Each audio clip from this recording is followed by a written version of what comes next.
This is Matador News, and here are today's headlines.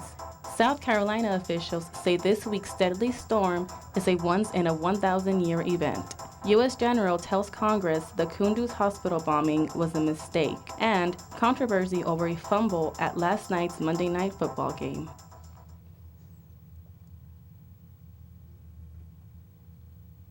Hello and welcome to Matador News. I'm Annie Stonick. And I'm Diana Jimenez. The top U.S. commander in Afghanistan is apologizing before the Senate Armed Service Committee for bombing a hospital in Kunduz on Saturday. General John Campbell says the U.S. decision to provide the airstrike was requested by Afghan troops. We would never intentionally target a protected medical facility. I must allow the investigation to take its course, and therefore I'm not at liberty to discuss further specifics at this time. However, I assure you that the investigation will be thorough, objective, and transparent. The attack killed at least 22 people. The victims were volunteer doctors and patients. 3 of them were children. Doctors Without Borders and a medical charity in Afghanistan are saying this attack was a war crime. The MSF medical charity president, Joanne Liu, says the hospital alerted the Afghan military of the attack, but the bombings continued for more than 30 minutes. ISIS and Taliban forces have strengthened in the region since U.S. troops left. President Obama's current plan removes 10,000 soldiers and leaves 1,000 embassy-based military men. Campbell says the plan must be reconsidered. He suggests increasing troop levels so they can continue training the Afghan military and stabilize the region. NATO Secretary General says Russia's violation of Turkish airspace was not an accident.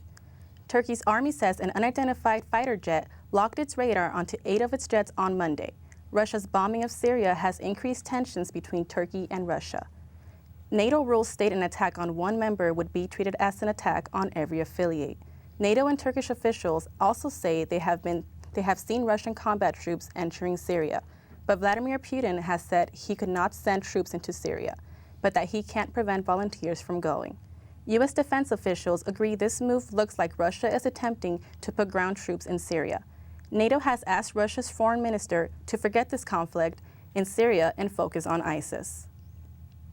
California became the 5th state to pass the bill that gives terminally ill patients the right to end their own lives. Governor Brown signed the controversial legislation known as the End of Life Option Act yesterday after nearly 20 years of debate. Dr. Michael Amster, who has been pushing for the act, says it will provide a solution for those who have had a lifetime of suffering. It's actually not suicide, because people that are suicidal, they want to die when they have an ability to live. These are people that want to live, but they can't live because they're dying. Those against the new law say it will lead patients who cannot afford the procedure to cheaper lethal options. Governor Brown showed his support by saying if he were to face death, he would want this option. A CSUN student was sexually assaulted after leaving the Big Show on Saturday. Matador News reporter Kamryn Williams is in the newsroom with more on the story. Thank you, Diana. CSUN's Department of Police Services has sent out a Crime Stoppers bulletin to students regarding the sexual assault. Students say they are taking extra precautions in order to stay safe on and around campus. One, looking at my surroundings more, and then if I'm around CSUN at night, try to stick with groups even though they don't know me. Be aware who's around you, where you're walking, and just basically don't be alone, avoid being alone. Call my friends and say, hey, I'm leaving, can you at least come with me? Another resource for students are the emergency blue light poles. They can be found throughout campus and are connected directly to CSUN's Police Services dispatch. In emergency, you press the red button and dispatch will be notified of your location and will arrive quickly. Police also want to remind students not to take shortcuts through poorly lit areas, especially if they are by themselves. LAPD is handling the investigation, and so far no arrests have been made. Now back to Annie in the studio. A 17-year-old suspect has been taken into custody after he allegedly pulled a handgun on a man at a Philadelphia campus. The Community College of Philadelphia went into lockdown after the alleged gunman ran into a building during the altercation this morning. Officials say the 2 men had an argument when the suspect threatened him with a gun. No one was injured in the incident. The campus scare occurred just 1 week after the mass shooting at an Oregon community college. Major flooding has caused 13 deaths in South Carolina. A torrent of floodwater forced evacuations near Columbia.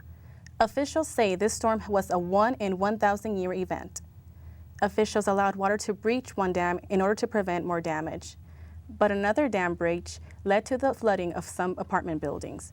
Rescue crews and boats came to help the residents to safety. Many South Carolina residents evacuated their homes and returned to find them looted. Cemeteries were flooded and no one expected a casket unearthed from the ground to float away. Damage is expected to be in the billions. The Oregon gunman's writing may help investigators figure out why he did it.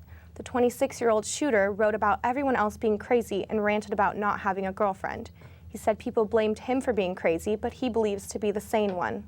The mother of the shooter told investigators he was struggling with some mental health issues. On Monday, some faculty and students returned to Umpqua Community College for the first time since the shooting. President Obama says he will travel to Oregon to visit privately with the victims' families. Now here's Kiesha Phillips with the latest in business news. Thank you, Diana. McDonald's customers now can eat breakfast all day. The launch of this highly anticipated choice will start today nationwide. McDonald's says their #1 request from their customers was to serve breakfast all day. The restaurant hopes this strategy will bring up failing domestic sales. But even though breakfast will be served all day, some items on the menu will not be available until after 11:30 in the morning. American Apparel has filed for bankruptcy. The Los Angeles-based company has been in a drawn-out legal battle with founder Dove Charney. The firm's financial problem stems from failing sales, high debt, and management crisis. The company plans to restructure its finances for the next 6 months. American Apparel lenders will give $90 million in financing. The retailer is known for making its products in the U.S., but has not made a profit since 2009. Now let's go to Stephen with the latest in health. Thank you, Kiesha. 3 scientists share the Nobel Prize in Medicine for the creation of a new malaria-fighting drug. Medicine laureate Tu Youyou created a drug that is now the top treatment for malaria. Japanese microbiologists Satoshi Omura and William Campbell created the drug ivermectin, which prevents blindness caused by parasitic worms. These diseases affect millions of people in Africa, Latin America, and Asia, leaving them blind or disfigured and unable to work. All 3 will share about $960,000 in award money. Besides the cash prize, each winner also gets a diploma and a gold medal at the annual award ceremony. The Food and Drug Administration is rolling out a new anti-smoking campaign. The campaign is designed to help discourage African Americans, Latinos, and other minority youth from using tobacco. The agency will spend an estimated $130 million on what it calls the Fresh Empire campaign. The campaign will adopt the cultural hip-hop styles and sounds and attitudes. The FDA says research shows a correlation between young people who smoke and identify with hip-hop. The ads will make an appearance next week and will be seen in 36 U.S. markets for the next 2 years. Now let's head over to the Sundial studio with Matador News reporter Veronica Perez with more information about Cal State Northridge's Coming Out Day. I'm here with Sarina Loeb from the Pride Center to talk about National Coming Out Day. Sarina, what is Coming Out Day? So National Coming Out Day is a national holiday celebrating the LGBTQ community and really the power in being out, and that the personal experience really is also political and being out. And National Coming Out Day is on October 11th because in 1987 there was the Gay and Lesbian March on Washington. So that's really what marked that date for why Coming Out Day is October 11th. How would the CSUN Pride Center celebrate it? So the CSUN Pride Center is celebrating Coming Out Day and collaborating with the student organization LGBTQA this coming Thursday, October 8th. And we're doing several different things. So you could learn about the LGBTQ history. We're going to have a variety show, spoken word, comedy. Akasola is going to do a performance. And then we're going to do a fun trivia night. So it's a great way for people to learn about the community as well as just have a good time. So tell me, why is an event like this important to the LGBTQ community? This event's important to the community because it's really about being proud of who you are. And so, for us at the Pride Center, it isn't necessarily always about encouraging people to come out, but it's encouraging people to be proud of their own identity and be proud of themselves. Well, Sarina, thank you. This event will be held Thursday, October 8th from 5 to 8 p.m. at the University Student Union Grand Salon. Now back to Kiesha with entertainment news at the studio. Thank you. Twilight fans are in for a big surprise as a new book reveals a gender swap between certain characters. Twilight author Stephanie Meyer has switched the genders of the main characters of the saga. The main characters, which are a human girl and a vampire boy, will be swapped. Meyer says writing this book was fun, but really fast and easy. The book was written in honor of Twilight's 10th anniversary. The new vampire romance novel will be titled Life and Death. ABC Family says it's changing its name. In January, the Disney-owned network will no longer use the name ABC Family. The network new name will be Freeform. Network President Tom Asham says the name change comes as network programming targets a wider audience.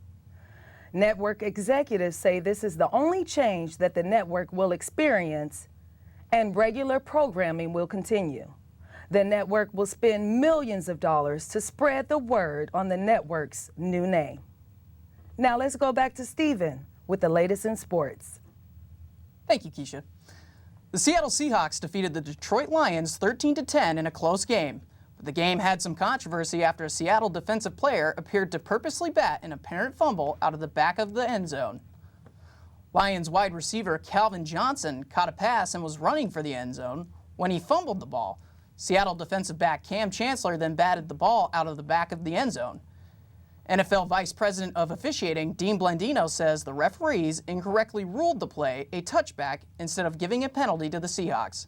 The penalty would have given the ball back to the Lions with a chance to win the game, but the Seahawks were able to keep possession of the ball and take a knee to run out the clock for the win. The New York Yankees will face off against the Houston Astros in tonight's wildcard game. The Yankees will send their ace pitcher, Masahiro Tanaka, to the mound.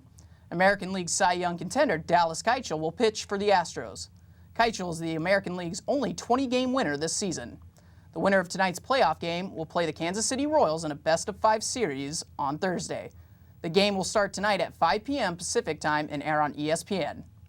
That's all for sports. Now back to Annie. Thank you, Stephen. That's all for Matador News. I'm Annie Stonick. And I'm Diana Jimenez.